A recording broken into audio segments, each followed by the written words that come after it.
नमस्कार, मैं हूं चंदन झा। आप देख रहे हैं अध्यादेश का बहाना 2024 है निशाना। आखिर दिल्ली का मालिक कौन है? ये इस इशू से दिल्ली के मुख्यमंत्री अरविंद केजरीवाल पिछले कई सालों से, लगभग 8 सालों से पीड़ित है। उन्हें लगता है ये एक ऐसी बीमारी है जो नासूर बन चुकी है उनके लिए, जो उनका पीछा छोड़ने का नाम ही नहीं ले रही। अब सबसे बड़ी बात यह है वाकई में कि दिल्ली का ओरिजिनल मालिक कौन है। मालिक कहना शायद शब्द गलत होगा, क्योंकि लोकतंत्र में कोई मालिक नहीं होता है, वो सेवक होता है। मुख्य सेवक हो सकता है, प्रधान सेवक हो सकता है। दिल्ली के मामले में अगर मैं आपको कहूं तो वो एक अर्ध राज्य है। भारत में ऐसे 2 यूनियन टेरिटरी हैं जो अर्ध राज्य का दर्जा जिन्हें मिला हुआ है, जहां बाकायदे इलेक्शंस होते हैं और वहां पे मुख्यमंत्री का चुनाव होता है। उसमें पहले नंबर पर दिल्ली आती है, दूसरे नंबर पर पुडुचेरी। बात दिल्ली की है। ट्रांसफर पोस्टिंग के मामले को लेकर के एलजी ने केजरीवाल सरकार पे निशाना साधा। कुल मिलाकर के उनके सारे किए गए कार्यों पे रोक लगा। आम आदमी पार्टी की सरकार सुप्रीम कोर्ट जाती है। सुप्रीम कोर्ट ने ऑर्डर पास कर दिया कि नहीं साहब, जो भी ट्रांसफर पोस्टिंग है, जो भी बड़े काम है, वो दिल्ली की आम आदमी पार्टी की सरकार करेगी, जिसके मुखिया अरविंद केजरीवाल है। लेकिन फिर कुछ ही समय बाद, कुछ ही वक्त के बाद भारतीय जनता पार्टी एक अध्यादेश लाती है और अध्यादेश में साफ कह दिया जाता है कि नहीं, एलजी ही दिल्ली के ओरिजिनल गार्डियन होंगे। अब बात आकर के यहीं फंस गई। 12 जून को रामलीला मैदान में, जी हाँ, ये वही रामलीला मैदान है जहां एक जन समर्थन के अग्नि में तप कर, उसमें भून कर, तल कर अरविंद केजरीवाल जैसे कट्टर ईमानदार व्यक्ति वहां से निकल के बाहर आए और 12 जून को वापस से उसी दिल्ली के रामलीला मैदान में फिर से अपार जनसभा का आयोजन किया गया आम आदमी पार्टी के सौजन्य से। हालांकि ये भी कहा जा रहा था कि विपक्षियों की तो ताकत दिखाने का एक बहुत बड़ा फॉर्मूला है। हालांकि हम बात करेंगे कि आखिर अध्यादेश राज्यसभा में पास होगा या नहीं होगा, और वही फाइनलाइज करेगा कि दिल्ली का ओरिजिनल गार्डियन कौन है। तो इन्हीं मसले पे बातचीत करने के लिए हमारे साथ हैं सुप्रीम कोर्ट के सीनियर एडवोकेट राजेश चौधरी जी। और चूंकि राजेश जी नमस्कार। नमस्कार, आपके माध्यम से आपके दर्शकों को भी मेरा नमस्कार जी। अब ये बताएं कि कहा जाता है कि कॉन्स्टिट्यूशन का गार्डियन सुप्रीम कोर्ट होता है। जब सुप्रीम कोर्ट ने अपना आदेश दे दिया कि ठीक है, दिल्ली के गार्डियन जो है मुख्यमंत्री अरविंद केजरीवाल होंगे, ना कि एलजी होंगे, तो फिर बीजेपी अध्यादेश क्यों लेकर के? जवाब दें। धन्यवाद चंदन जी। पहले आपके प्रश्नों के जवाब देने से पहले हमें एक चीज ये समझना होगा कि सुप्रीम कोर्ट और कैबिनेट दोनों आपस में 2 रोल अदा करते हैं। घर का मुखिया कैबिनेट को माना जाता है, जबकि कैबिनेट के द्वारा पारित जो भी लॉ होता है उसका इंटरप्रिटेशन या उसके लॉ इंटरप्रिटेशन के रूल्स को पास करने या सब करने के लिए वो सुप्रीम कोर्ट का एक गाइडलाइन होता है, सुप्रीम कोर्ट करती है। अब माननीय सुप्रीम कोर्ट का जो आदेश है, 11 मई का आदेश है, जिसके अगेंस्ट में आज सरकार अध्यादेश लेकर आई, उस अध्यादेश को देखते हुए माननीय सुप्रीम कोर्ट ने इसे 2 पार्ट में बांट दिया। एक पार्ट दे दिया सेंट्रल गवर्नमेंट को, दूसरा पार्ट दे दिया स्टेट गवर्नमेंट, यानी यूटी के जो भी हमारे सीएम हैं। एक सरकार चलाने के लिए या किसी भी राज्य के विकास कार्य को आगे बढ़ाने के लिए हमें पहले ये समझना होगा कि एकल सत्ता की जरूरत होगी। कभी भी डुअल सत्ता में विकास नहीं हो सकता।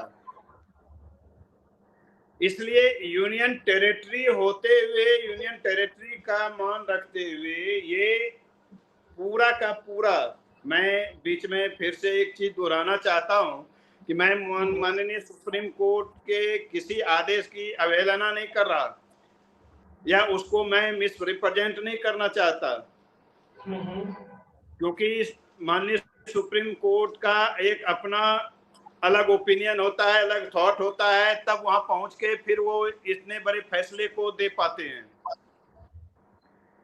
लेकिन मेरा जो मानना है इस मानने में कि सत्ता दो चीजों से चलती है, एक पॉलिसी से, दूसरा गवर्नेंस से। पॉलिसी सुप्रीम कोर्ट, पॉलिसी की यूटी के लिए, दिल्ली के लिए पॉलिसी सेंट्रल गवर्नमेंट बनाएगी, पार्ट एंड पार्सल ऑफ, क्योंकि पॉलिसी बनने के बाद उसका इम्प्लीमेंटेशन कौन करेगा? सबसे पहले मुझे ये जानना है, इम्प्लीमेंटेशन हमेशा थ्रू ऑफिसर होता है। जब पॉलिसी सुप्रीम को पॉलिसी जो है केंद्र सरकार बना दी, उसके एग्जीक्यूशन के लिए स्टेट गवर्नमेंट के ऑफिसर के मोटो पर चले तो विकास कभी नहीं हो सकता। खास करके आपने राजेश जी, अभी जो राज्यसभा की स्थिति है, चूंकि लोकसभा से तो ये अध्यादेश पास हो ही जाएगा, हो चुका है, मेन इशू जो अभी 12 जून को रामलीला मैदान में जो एक बड़े जनसभा का आयोजन किया गया था, और उससे पहले भी केजरीवाल जी सभी विपक्षी नेताओं के पास, सभी विपक्षी पार्टियों के पास जा रहे थे कि साहब राज्यसभा में इस अध्यादेश को पास नहीं होने दिया जाए। तो राज्यसभा की स्थिति अभी ये है कि जैसे भारतीय जनता पार्टी, जो हमारे पास डाटा है राज्यसभा के ऑफिशियल वेबसाइट से हमें जो मिली है, आप पीछे बैकड्रॉप देख सकते हैं, पूरा फिगर तैयार। ये जो फिगर है, फिगर दर्शा रहा है कि किस पार्टी के कितने कितने लोग हैं। लगभग ये मान के चलिए कि बीजेपी के 93 मेंबर ऑफ पार्लियामेंट है राज्यसभा में, कांग्रेस के 31, टीएमसी के 12, आम आदमी पार्टी के 10, इस तरीके से काफी सारे हैं। अब क्या लगता है, राज्यसभा में इनका अध्यादेश रुक जाएगा या फिर बीजेपी पास करवा लेगी? चंदन जी, यहाँ आपको पॉलिटिकल बैकग्राउंड में जाना होगा। इसे इस तरह नहीं समझ के, इसको ऐसे आप समझिए कि पूरा पॉलिटिक्स जो है 3 धरे में बटा हुआ है। पहला धरा है एनडीए, जो आज रूल कर रही है। दूसरा धरा है यूपीए, जो ऑपोजिशन में बैठी हुई है। तीसरा धरा है जो कोई भी किसी भी अलायंस में नहीं है, नन अलायंस है, उसको आप कहें। पहली बात तो आप एनडीए का देखेंगे तो टोटल फिगर एनडीए का वैसे भी 134 आता है, तो 134 आउट ऑफ 250 ऐसे भी मेजोरिटी में आ जाता है। जब ऐसे मेजोरिटी आ गई तो इसमें कोई क्वेश्चन करने का या इसमें महारैला करने का तो कोई फायदा नजर नहीं आता। यही एक this is nothing but a political stunt to be explore himself. वो अपने आप को इसी बहाने पीएम प्रोजेक्शन के लिए जा रहा है, ना कि इस अध्यादेश का कोई विरोध के लिए जा रहा है। अच्छा, एक बात बताइए, पीएम कौन कौन बनेंगे विपक्ष से? यही सवाल है।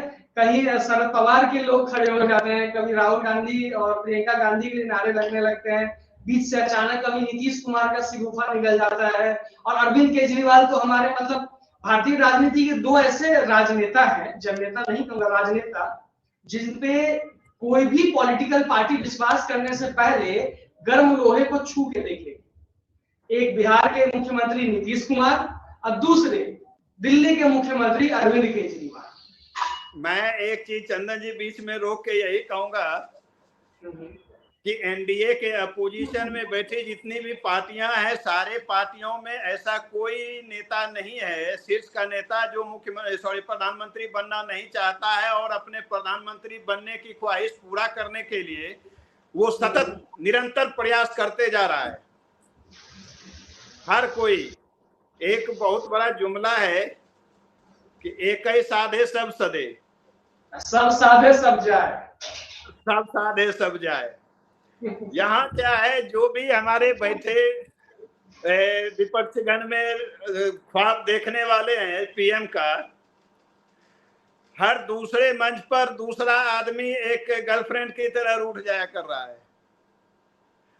तो जब गर्लफ्रेंड और बॉयफ्रेंड की आदत पड़ जाएगी तो उससे सत्ता नहीं चल सकती। हर किसी के पास अपना लोभ साधने का एक कारण है, और लोभ साधने के लिए हर कोई अपने आप को पीएम प्रोजेक्ट करना चाहता है। ठीक है, एक चीज तो क्लियर हो गई, इस वार्ता से एक चीज क्लियर हो गया कि भाई राज्यसभा में केजरीवाल जी का अध्यादेश मतलब रुकने वाला नहीं है। और ये जो उन्होंने सपना देख के रखा हुआ है कि इस अध्यादेश के बहाने हम रामलीला ग्राउंड में बहुत बड़ी रैली कर ले, रैला कर ले, जो भी करना है कर ले, और पीएम के फिगर में पब्लिक उन्हें देखने लगे, तो शायद वो उनकी बचकानी हरकत लग रही है कि राजनीति में कोई भी चीज इतनी आसानी से नहीं मिलती। बिल्कुल बिल्कुल बिल्कुल। आप इसमें केवल इतना ही नहीं समझें कि आज एनडीए गवर्नमेंट के समय में जितने 12 और राज्यसभा मेंबर मनोनीत किए गए हैं, उसमें से मैक्सिमम तो इनके फेवर में रहेंगे, क्योंकि पॉलिसी को तो वो मान रहे हैं। 134 प्लस वो भी हो जाएगा। नॉन अलायंस में जो बैठा हुआ है लगभग, वो भी हमको लगता है 42 के आसपास होगा। जैसे बीजू जनता दल है उड़ीसा के, उसके भी 9 सांसद हैं बीजू जनता दल के, जो नॉन अलायंस से किसी भी तरफ नहीं रहते हैं। टोटल को मिला लेते हैं नॉन अलायंस में, जो यूपीए या एनडीए में नहीं है, वो उसकी मैं बात कर रहा हूँ। वो एक्चुअल फिगर मुझे नहीं है दिमाग में, वो 42 के आसपास होना चाहिए या 43 के आसपास होना चाहिए। उसमें भी कुछ लोग ऐसे हैं जो कि या तो सरकार के अस्थायीकरण के कारण एक अलग विश्वास में जीना, वो सोच रहा होगा कि ये सरकार में, इस सरकार में विश्वास है, इसलिए इसको हम इसके पॉलिसी के हिसाब से भी सपोर्ट करें। तो उसमें मुझे लगता है कि 10-12 एनडीए के साथ जुड़ने में कोई परेशानी नहीं होगी। इसका नंबर इतना बढ़ जाएगा कि आप दूर दूर तक इसके मतलब किसी भी उस पोजीशन पे नहीं आ सकता है कि यार होगा नहीं होगा, ये इस संशय का कोई स्थिति बन ही नहीं सकता है इसमें। अच्छा, जब 12 जून को इनकी रैली हो रही थी तो बहुत सारे स्लोगन इन्होंने दिए केजरीवाल जी ने कि हमारे पास 100 से ज्यादा मनीष सिसोदिया है। तो सौरभ भारद्वाज बोल रहे हैं कि भैया इस संविधान का की हत्या कर दी गई है, लोकतंत्र के खिलाफ है बीजेपी। लेकिन लोकतंत्र में जो कॉन्स्टिट्यूशनल रेमेडीज है, जो रेमेडीज है वही बीजेपी ने यूज किया कि भाई सुप्रीम कोर्ट के फैसले को पार्लियामेंट बदल सकती है। ये भी तो कॉन्स्टिट्यूशन में ही लिखा हुआ है, ऐसा तो है नहीं कि मतलब मैंने अभी एक लाइन पहले कहा था कि सुप्रीम कोर्ट यानी कोर्ट जो भी है इंडिया में, तो माननीय सुप्रीम कोर्ट से लेकर नीचे के जो भी कोर्ट है वो इंटरप्रिटेशन ऑफ लॉ है, वो हमेशा इंटरप्रेट करती है। जो कैबिनेट पॉलिसी बनाती है या जो रूल लॉ बनाती है उसका इंटरप्रेट करती है सुप्रीम कोर्ट या उसके जो भी प्रेडिसेसर हैं सारे कोर्ट। तो उनका काम इंटरप्रिटेशन का है। तो यानी कि मेजर पावर जो है एक्चुअल में जो देश का गार्जियन होगा, कंट्री का गार्जियन होगा, वो कैबिनेट होगा। ठीक है, मैं पीएम या और लोगों की बात नहीं कर रहा हूँ। कैबिनेट मीन्स सारे लोग मिलके, चाहे वो पार्टी किसी की हो, चाहे वो राहुल जी हो, मोदी जी हो, केजरीवाल जी की पार्टी हो, चाहे वो वामपंथ, मतलब कोई भी हो, ये सब मिलकर एक कैबिनेट बनता है। Whatever decision is to be taken by the cabinet, उस कैबिनेट को ही, कैबिनेट के पॉलिसी को ही इंटरप्रेट कर सकती है। सुप्रीम कोर्ट ने अपने, माननीय सुप्रीम कोर्ट ने अपने इंटरप्रिटेशन के हिसाब से ये दिया कि भाई एक यूनियन टेरिटरी का सीएम है, तो सीएम को कम से कम ए ग्रेड ऑफिसर्स को ट्रांसफर या ये करने का आजादी होना चाहिए। यस, राइट, ठीक है, तो होना चाहिए। इसमें क्या होता है या क्या होगा, चंदन जी आपके माध्यम से मैं दर्शकों को बताना भी चाहूंगा, और एक जो मिसपरसेप्शन है उसको दूर करना चाहूंगा, ताकि हमारी जो भोली भाली जनता है उसको भी ये पता होना चाहिए कि कैबिनेट ने अध्यादेश लाया तो गलत लाया या नहीं लाया, ताकि वो स्वतंत्र हो सोचने के लिए। पहली बात आप ये समझें कि आज एक पॉलिसी बनाकर कैबिनेट भेजती है नीचे दिल्ली के लिए। हमारे केजरीवाल जी सीएम हैं, वो क्या करेंगे कि अब ए को ले आए जो कि दूर वो मेंटली फिजिकली थॉटफुली मतलब जो भी है वो मोदी जी के विरोध में है, वो मोदी जी की अच्छाई उनको नजर ही नहीं आएगी। तो वो क्या करेंगे कि उसका एग्जीक्यूशन होने ही नहीं देंगे, उस पॉलिसी का एग्जीक्यूशन नहीं होने देंगे। जब एग्जीक्यूशन नहीं होने देंगे तब यहाँ दो चीजें आती है, ऑफिसर्स की मनमानी बढ़ेगी, या तो ऑफिसर इतना मनमानी करने लगेगा कि उसकी जो मर्जी होगी, क्योंकि उसके पीछे उसको पता है कि सेंट्रल गवर्नमेंट ना मेरा ट्रांसफर कर सकती है ना मेरे अगेंस्ट कोई कार्रवाई कर सकती है, और स्टेट गवर्नमेंट उसके सपोर्ट में खड़ी है। तो पॉलिसी का एग्जीक्यूशन हो नहीं सकता है, पॉलिसी एग्जीक्यूट हो नहीं सकती है, विकास हो नहीं सकता है।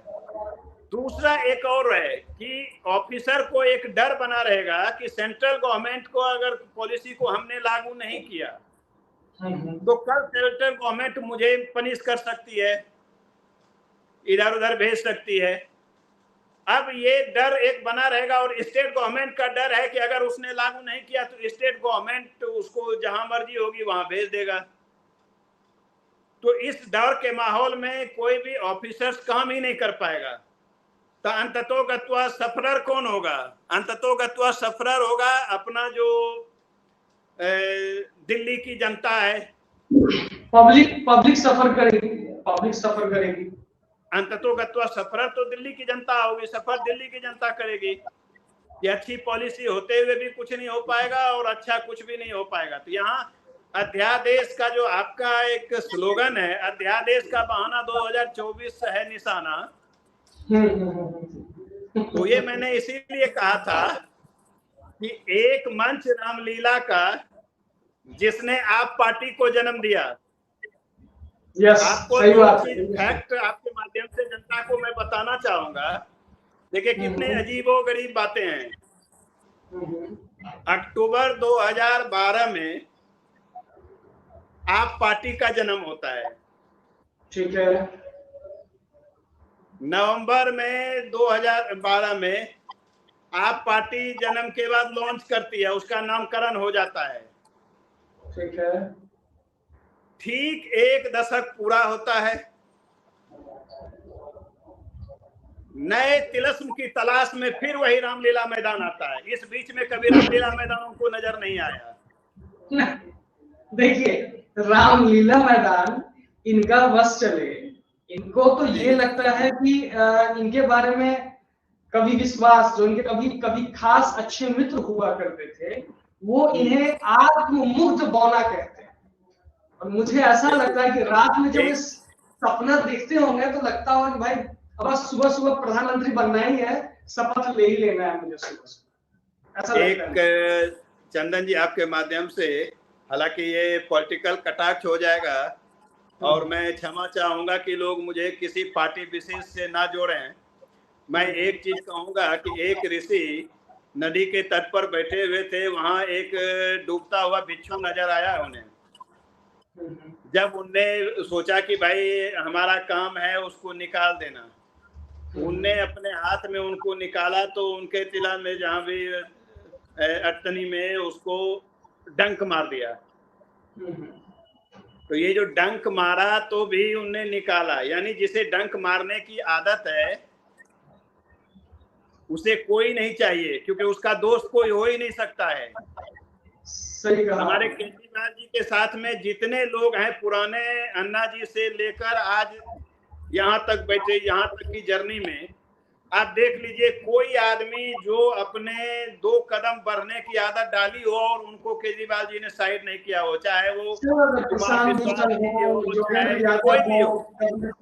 कोई नहीं है इनके साथ, बहुत सारे। तो इनका कोई नहीं है, इनका है एको आम द्वितीय सत्ता, तृतीयो कोनो ना।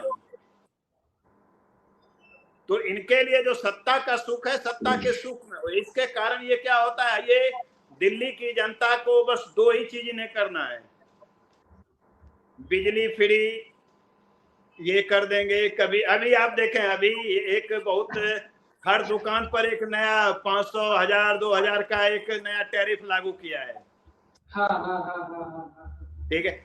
अब ये मजे की बात है कि जिनको ये फ्री एक तरफ दे रहे हैं, उनसे दूसरी तरफ से ले भी रहे हैं। एक तरफ आप कह रहे हैं मैं फ्री सब फ्री दे रहा हूं, दूसरी तरफ आप चार्ज लिए जा रहे हैं। तो ये क्या है, समझना पड़ेगा हमारी यहाँ की जनता को।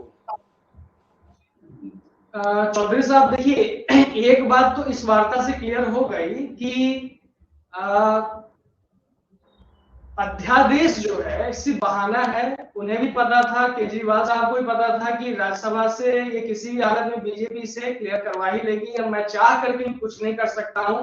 लेकिन इसी बहाने एक एडवर्टाइजमेंट और एक सेंटर ऑफ अट्रैक्शन के मामले में हम रहे हमेशा। जितने भी विपक्षी दल है, विपक्षी नेता है, उनके बीच में जा करके कहें तो भैया चलो हमारे साथ राज्यसभा में हमारे पास कराओ, पब्लिक के पास जाए, पब्लिक को बताएं, गलत इंटरप्रिटेशन करें, जिससे कुल मिलाकर के हमारी स्वार्थ सिद्धि में हम एक कदम और आगे बढ़ जाए।